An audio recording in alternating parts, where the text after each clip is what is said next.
So I had already recorded like a super long video about this, about what I'm gonna try to talk about right now, but literally this guy decided to just start barking and yeah, kind of ruined the whole thing. But honestly, maybe it's better because I kind of have my ideas more organized, but pretty much as always, everything is always gonna have to do with, stocks, trading, futures, and I feel like just in general, if you have like a business plan, an idea, something that you want to do, it's all the same thing. At the end of the day, like we're not chasing a fantasy, but we're trying to bring something into fruition that isn't even like, we're trying to bring the mental, the imagination, what's in our mind, and into the physical world. So, we all believe in something that hasn't happened yet. But to get into the point of this video, I was watching this Jeffrey Epstein and Steve Bannon interview. And just to start this off, like, I'm not gonna lie, like, I did take something from this interview, like positives. So if you already like feel some type of way about that, you can just go ahead and click off. But uh, yeah, pretty much, whatchamacallit. Yeah, so I didn't even know that boy Jeffrey was like a stocks, future, currency trader. Like, I didn't know that. I thought that he was just, rich. But nah, apparently he was like a financial advisor and stuff. Like, apparently he was like a money manager for presidents, like different countries and stuff. And yeah, so like one of the things that really struck me from the interview was that the interviewer Steve Bannon asks him, okay, so where were you during the 2008 housing and the stock market crash? And then Jeffrey said, oh, I was in jail during that time. And then pretty much the interviewer just kept asking him like 6, 7, just multiple times during the interview. He kept asking him like, hey, like, did you feel any sort of regret about, being in that cell, being in jail during, a once in a lifetime event or opportunity, for, people who trade, stocks and watch the market and stuff. I guess you can say, like, for someone in a position like him with like the resources and everything that he would need, like he could have made it probably like a killing off that, you know. So that's what I was thinking. I'm like, yeah, like I bet you that he's gonna answer this question and say like, yeah, you know what, I was really kicking myself about being in that fucking cell. And he was just like, nah, like he's like, it didn't even cross my mind. And the interviewer just repeatedly just kept asking him like, you're gonna sit here and tell me that you didn't feel anything, like you didn't feel any like, oh, I should have, oh, what if I like, what if I wasn't in the cell, like, or just any feeling of regret. And he was just like, I don't think like that. He didn't really elaborate too much on why, but he just kept giving the same answer, like no, like nah. And what really struck my mind is he said I don't think like that. Because I'm sure that 98-99% of people, whether it's any opportunity that has ever maybe slipped you by, whether romantically, financially, personally, anything, I'm sure that if someone dropped $20 on the floor, they'd be thinking about it the entire day, like, oh, those $20 I dropped on the floor. Bro, literally what that goes to show, or what I took from that, damn, she probably thinks I'm crazy because I always be by the water. What I took from that is, damn, she's going to the edge. What the hell?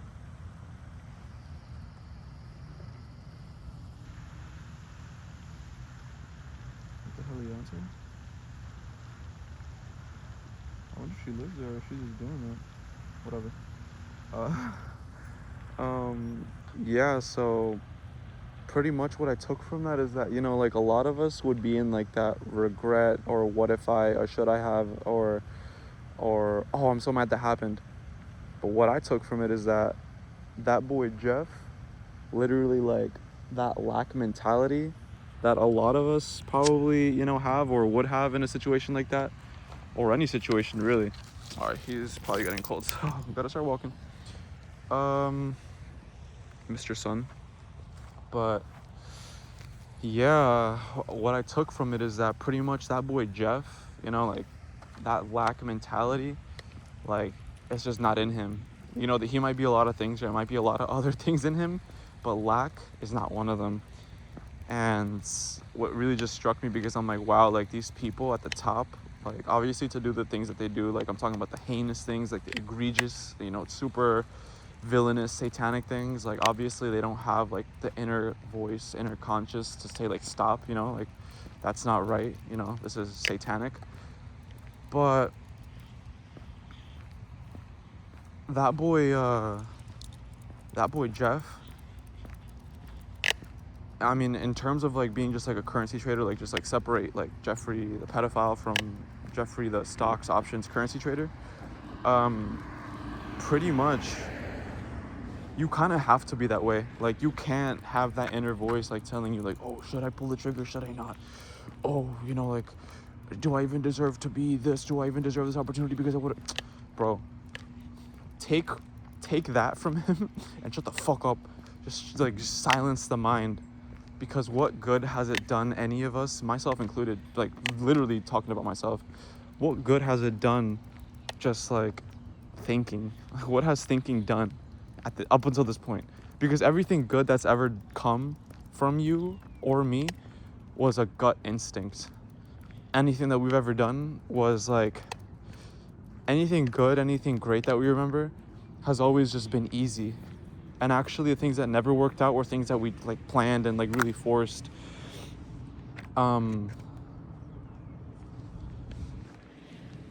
So yeah, that's one of the things that I took from that interview. And yeah, he just kept saying like, dog, like I don't think like that. No, like, no, it didn't really cross my mind. And something that he said,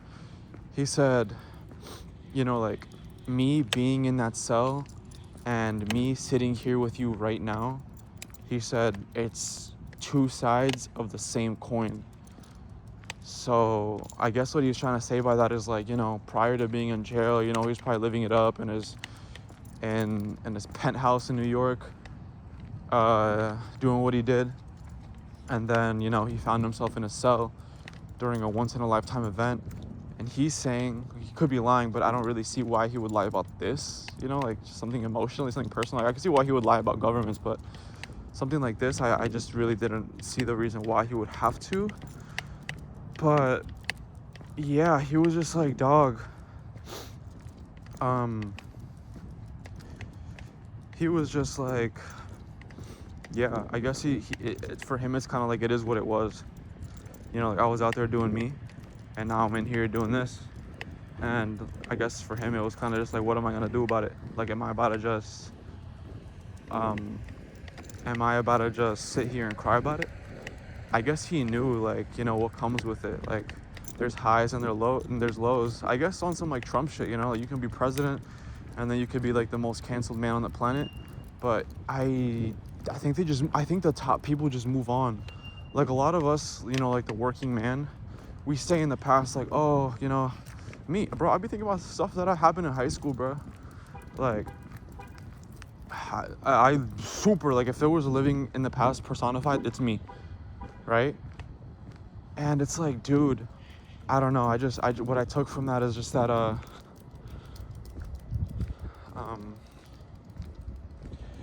what I took from that is just that, dude, these people at the top, like, why they're at the top is like, obviously, you know, they have their bad qualities, but dude, there's something different about them that allows them to be at the top. Like, and I guess it's just that, you know, you kind of just can't let your thoughts or the situation you're in, a lot of us can take something from that and just be like, yo, like the journey, I guess, is just a different side of the same coin.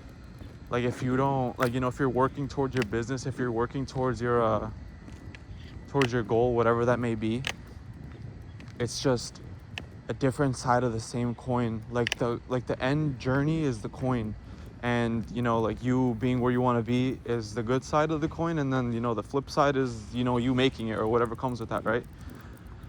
So I guess that's just something to take from it. Like, if that boy was in a cell, being a stock currency trader during a once in a lifetime event, to probably become like, to take advantage of that, because he was in a lot of us couldn't have even taken advantage of that if we wanted to, just simply because we don't have the resources. But him, probably like the top guy, said that, yo, that didn't even cross my mind. I believe him.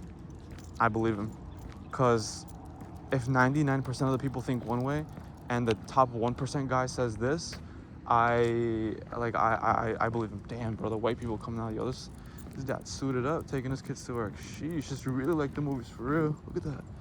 That's wild. Look at that. It's crazy. But yeah, like, so the second thing, because it's two things that I got from the interview. It's like, one, he wasn't like regretful about, that missed opportunity. So one thing to take from that is don't dwell on missed opportunities. And I guess to make it more easier, just don't think about anything at all, or actually think about the present, because that's all we really have at the end of the day. But whatchamacallit, now here I've never been before. I don't know what's going on over here. What the? It's crazy. Hold on now. What's going on over here? Okay. But yeah, so the second thing I took is that, what was it? Oh yeah. He was like, okay, so he asked him if he ever had like this aha moment, like during all his years, like from, coming from nothing and like getting all the way to the top.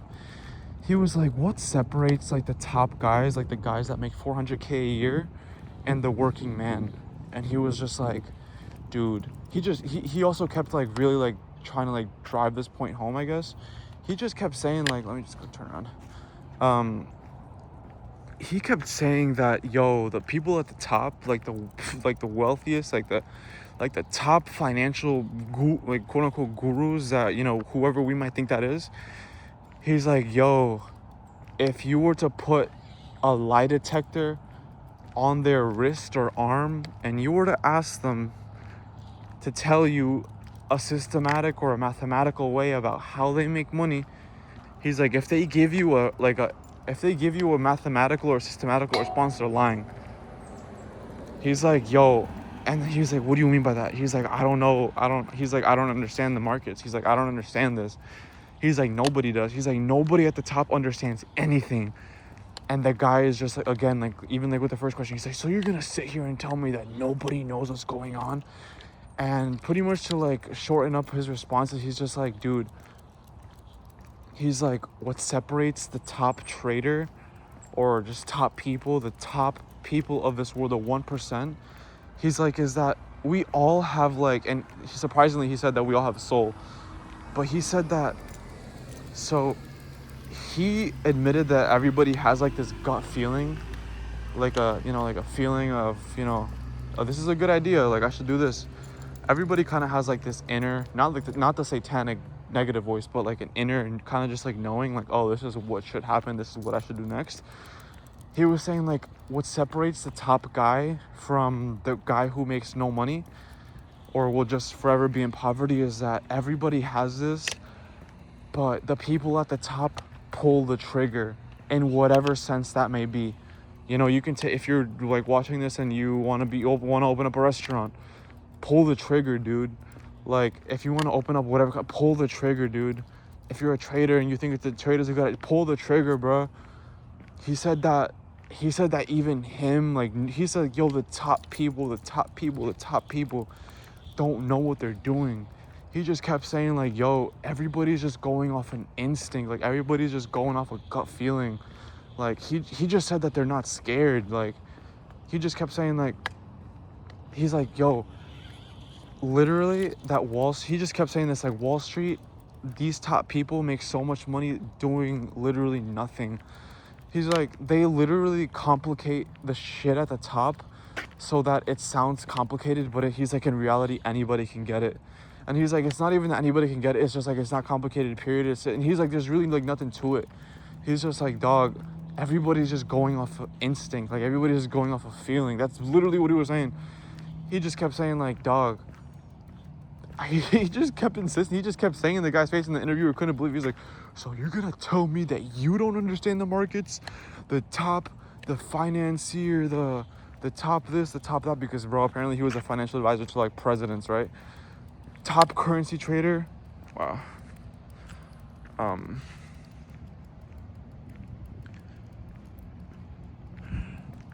He just kept insisting, like, so he just couldn't believe it. And I honestly couldn't believe it either, but, like, everybody does talk about that feeling, like, on some funny-ish, like, even just like in that DJ Academics and Kanye West interview when he was dressed in that KKK suit, even Academics asked Kanye, like, so, or he was actually telling Academics, he's like, the enemy might think that I'm strategic. Like, he's like, the enemy might move strategic, and he's like, the enemy might think that I move strategic, but he's like, I'm not strategic though. He's like, I just go off of what I feel. Which is like literally what Jeffrey said. He's like, I just lean into my gut feeling. Like, that's literally what he said. He's like, I just lean into it. And dog, like, that tripped me the hell out. Like, the top people, the richest black man in the history of America, and one of the brightest and one of the best financial, people there were, I guess. And I'm talking about Jeffrey. Literally said that there is nothing systematic or planified about what they do. They both said, like, dog, Kanye said he's leaning on a gut instinct, and Jeffrey was just straight up like, bro, I don't know, I'm just doing it. He's like, I don't understand it, but I'm just doing it. And I guess that's what it is. That's like the thing. Like, we don't have to get it. Like, we don't have to get it. Like, we don't have to have like the floorboard. Like, if you have a house and you have the floorboard and you have the specs and how the house is gonna be built, like, yeah, like, that's, people build houses and stuff. But to bring something that's in our imagination to reality, something that, like, and a lot of the things that we want to do has already been done before, but just like, we don't have to have it like 1 + 1 = 2. That's also something that Jeffrey was saying. He's like, bro, like, everybody thinks that 1 + 1 = 2. And he just kept saying, like, but yo, like, there are things that can't be explained. So maybe, the reason why you can't make it out, or maybe the reason that you tell yourself that you can make it out, maybe you think of a logical explanation as to why you can't or why you shouldn't. But the reason that you can make it out and the reason you have that feeling in your heart, maybe it doesn't have to be explained. Maybe you don't deserve it, but because you have that feeling, and if you follow it, maybe you'll get to where you want to go and you still won't even know how you did it. I guess everybody who just gets to the top is just doing it. Like, they don't turn around and think about their wins or their losses. They're just constantly living in the present. So to, I guess summarize everything is, 1, don't fret about missed opportunities or think about the past period. And the second thing is that just go off your gut feeling. Like, the top people, the richest people, billionaires, are saying that they are just going off a gut instinct and there's nothing systematic about what they're doing. So, yeah. If you made it this far, well, you really one of them ones. Because at the end of the day, we're all just trying to make it out. It's February the 3rd, I think. And yeah.